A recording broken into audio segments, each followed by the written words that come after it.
Hey, it's Mariah, and today I have my review of Carry On by Rainbow Rowell. So you've definitely seen this book before, and someone else would explain it a lot better than me, but it's basically fan fiction about a fictional fiction series.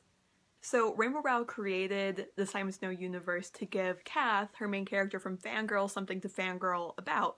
But then when she was done with Fangirl, she found herself so obsessed with those characters that she needed to give them their own story. So that's what Carry On is. I would say that if you read Fangirl and you were put off by the Simon Snow fanfiction excerpts in the book, still give this book a shot because it's Rainbow Rowell's own take on these characters. It's not her writing through the voice of Gemma T. Leslie, which is the fictional, real author of Simon Snow. I don't even know how to describe that. Or it's not Katha's voice for this character, it's Rainbow Rowell writing for Simon and Baz, and I really enjoyed it. I'm actually hoping that Rainbow Rowell will decide to write more fantasy after this, because I think something about having that backdrop for her just helps give her plots more direction, because the plot was actually what was lacking for me when I read Fangirl. I gave it 3 stars. I thought it was a fun book, but there are definitely some things that were lacking. Carry On did a better job of weaving a story together, I think, and maybe it's because of the genre shift. I'm not sure, but it could be the case. But still, as I am made to understand from every Rainbow Rowell book, the main thing that is important about them is not really the plot, it's definitely the characters and definitely the relationships, and the most important relationship in Carry On is that between Simon and Baz, because Simon is the chosen one, but as Baz says, he's the worst chosen one to ever be chosen, and you get to see why, and it makes a lot of sense, and I actually was really into Rainbow Rowell's takes on the tropes of the chosen one and the tropes of fantasy in general, and I think that Lindsay Ray actually pointed out that she does a really good job of taking those things and making them her own, and I'll link her video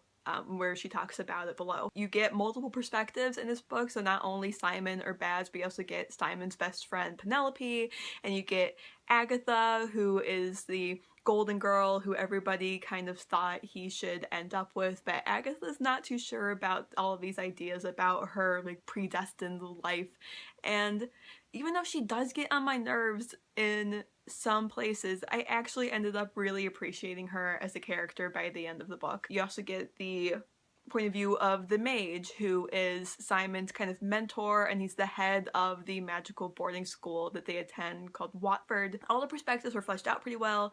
My favorite to read from was Baz, and also the mage, because he was just a weird guy and I needed to know what was going on in his head. He was running around looking like Robin Hood in his tights with this pseudo army at his beck and call, and that was just he seemed like a really strange guy to have as the head of your boarding school for children.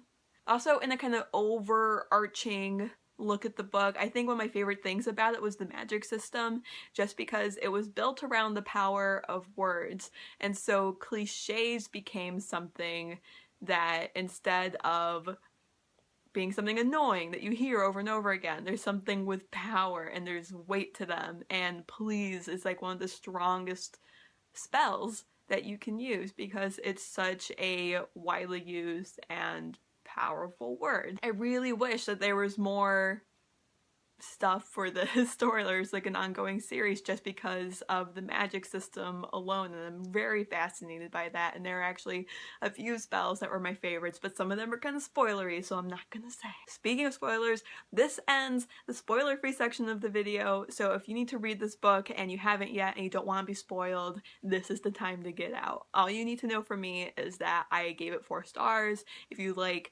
quirky magic systems and male-female friendships that stay platonic, and good characters and love stories, because it's Rainbow Rowell and that's what you sign up for, it's a love story, then try this book. But it's time to go, because there's spoilers ahead. Try the book and let me know what you think. But for the rest of us, it's time to charge ahead into the spoilers. Okay, let's go. The really weird thing about this book is that I kept reading it while thinking about how it was supposed to be fan fiction of the last installment of a long, like, ongoing series. So there were definitely relationships that already existed, there were stories that we hadn't heard, and there was a lot of stuff going on that Rainbow Rowell actually had this mammoth task of showing us, like, introducing us to this universe, giving us these characters, giving us these relationships that technically we should already know about because this is an ongoing series in this other dimension. Like, she had to make that all make sense, and then simultaneously, like, just from introducing us to it, she had to then come over here and wrap it up. And that had to be so difficult to accomplish, and I think she actually did a pretty good job with it. There were some things I thought would definitely have even more impact if we had had the luxury of there being a previous, like, 6 or 7 novels to reading this very big piece of fan fiction. Such as when Eb dies at the end. She was such, like, a cool character, that she was this super strong and powerful mage who just kind of wanted to chill out, and she didn't want to be anybody important really or to have some big destiny, but she just wanted to tend to her goats and just be her own person. And she gets that death scene in the end of the book that felt for me like I knew it should have a lot of weight because she's definitely somebody important to Simon. She's definitely somebody who's been there for the whole series, but it was just like you don't get the same weight because that series doesn't exist. So it's almost like a facade kind of thing, and you just, like, tap it and it would fall over. Like, the depth isn't there, or, like, the foundation isn't there to support, like, this whole structure of the scene that you're seeing, even though I would still say, like, yeah, I was sad about it because I liked Deb. And like I was saying before, my favorite spoilery spells, is it a spoiler though? Maybe not. I just really liked when she cast Hell Hath No Fury. That's gotta be one of my favorite spells. I really like that. I liked Agatha also thinking about her and thinking about just wanting to get out. Like, Eb wanted nothing to do with some, like, big destiny or being some, I don't know, some powerful person. She just wanted to hang out with her goats, and she didn't get that. She died.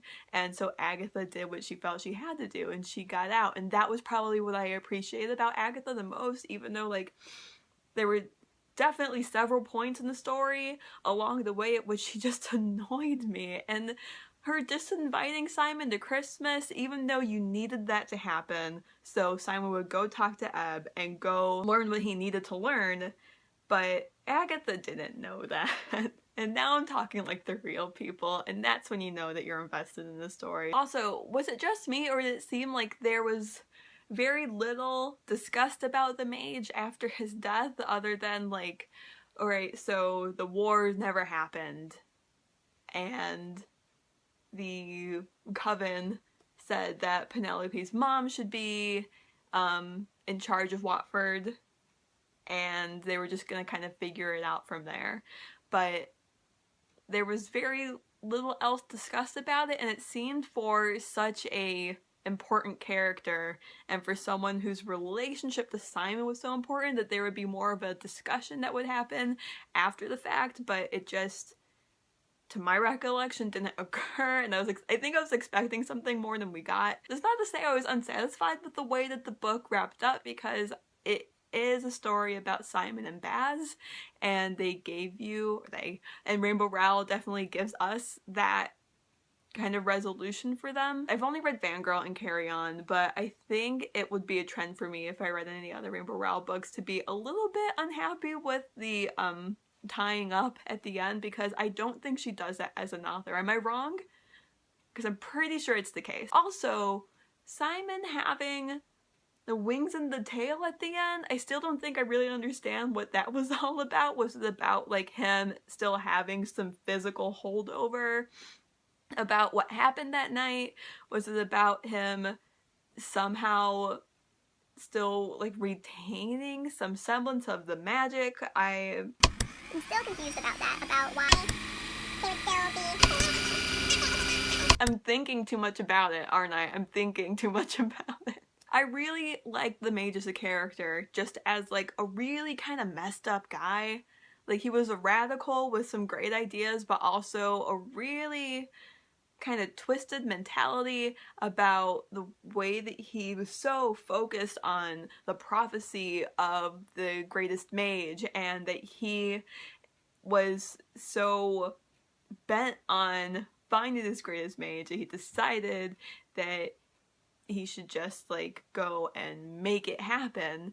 And he and Lucy have Simon, but he has Simon more as a like a weapon, or just like to bring the greatest mage into the world rather than to have a child, and that is extremely sad. And it's also extremely sad that Simon doesn't get to know the truth about his parents, because I for sure thought that we were gonna see the tying up of that storyline of Simon figuring out that when that visiting came and he heard the woman's voice saying "my rosebud son," that maybe Baz would tell him like, my mom never called me that, but that somehow he would figure out that that wasn't Baz's mom and that it was his. And that made me extremely sad that we didn't get that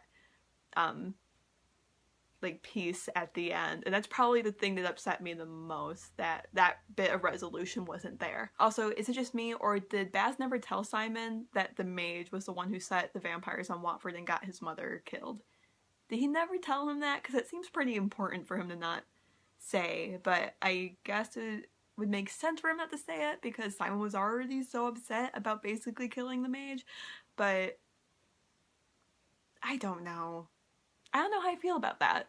And it seems like I'm completely just ragging on how this story finished, but I did really like the book. And actually, I want to talk about something that I really enjoyed after Simon and Baz visit that like vampire bar, and after Baz thinks that they've basically hit a dead end and they're in the forest, and Baz is just setting fire to everything because that's how mad he is, and he's gonna set fire to himself, and Simon's trying to stop him, and the kiss happens, and it's like the scene walked the line, I think, because it could be so easy for it to seem completely impossible for Simon to go from being suspicious of Baz and not trusting of him, and then really disliking Baz, even though he's like completely obsessed with him, for like 1 minute, to kissing him and